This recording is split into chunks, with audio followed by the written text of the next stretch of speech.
Hey guys, how you doing? We're going to keep the video pretty quick this week. We're going to take we're going to take our IR sensor code from last week where you've already made it where you press button number 1 and it turns red. This week we're going to program buttons 2 through 6. 2 is going to be blue, 3 green, 4 purple, which is a combination of red and blue. 5 is yellow, and 6 is going to be teal. So again, 4, 5, and 6, these are all, these are all colors that are combinations of the first 3. Okay, so again, we're going to keep this video really quick this week, but the first thing that you're going to need to do, if you remember, is you basically just need to know what value each of the numbers are. You've already done number 1, but we're going to need to know 2, 3, 4, 5, and 6.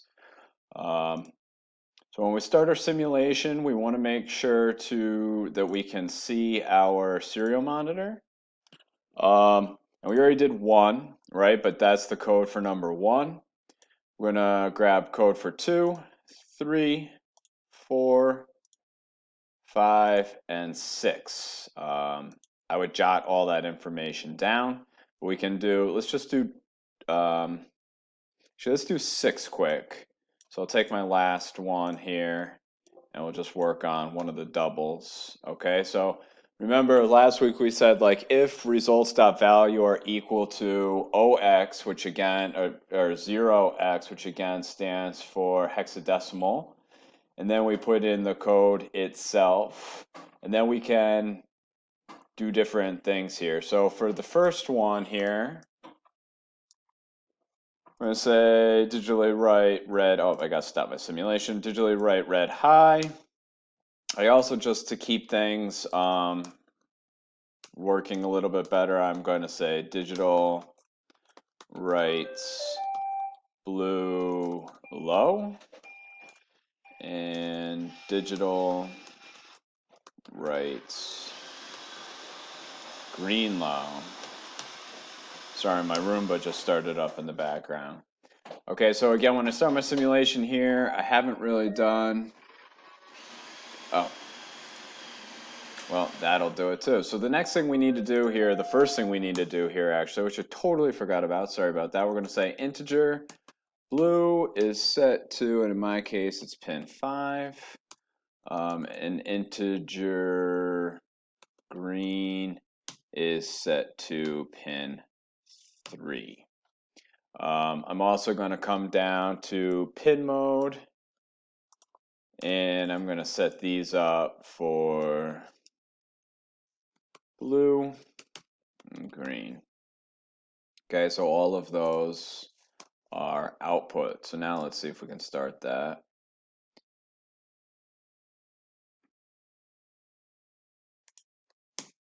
I forgot a T. All right, so again, when I press the number 1, red comes on. Okay, so now we're back to where, to be honest, I kind of thought that we were beginning. So we're going to come down to our next if statement, and we're going to say if results dot value is equal to 0x, okay, so hexadecimal, and then, oh, I guess 0x, come back down to number 6. So I'm going to paste that in there. Oh, forgot I can't just copy these. Gotta hover over it, right click, and then say copy, or else it just doesn't work. There we go. Okay, so we put that in there, open and close brackets. And in this case, we're going to take all of these digital write things, copy and paste them. And if we go back to the IR task, for 6, it's supposed to be blue and green are going to be on. Okay, so I'm going to say that red is low. Blue is high. And green is high. Okay, so when we start our simulation,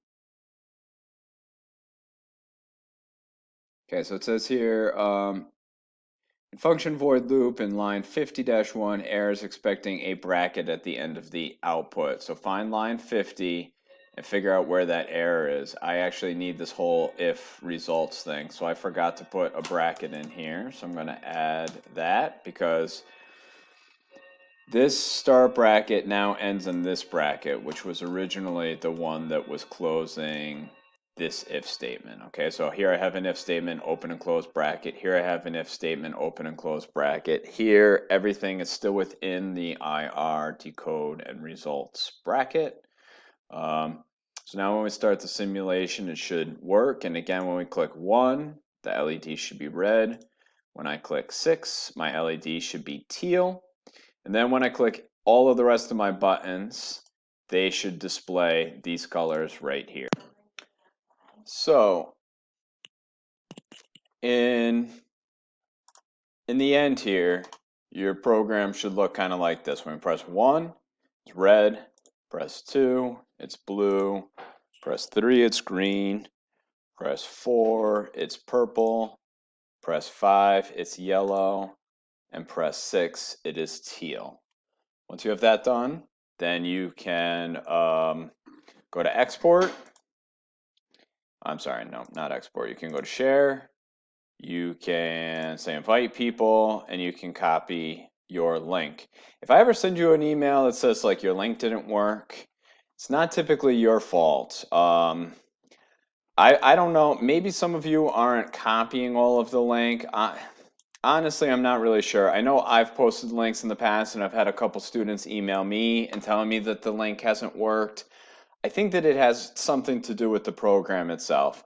If I ever say like, oh, you need to send me a new link, just come back again, open it, share, say generate new link, and then share that link with me also, okay? So if I ever give you an error and say like, hey, that didn't work, just generate a new link and send it to me. But otherwise, that's it for this week, guys. Get the colors running right, send it to me, and we'll go from there. All right? Have a good one. Email me with any questions. We'll talk to you soon.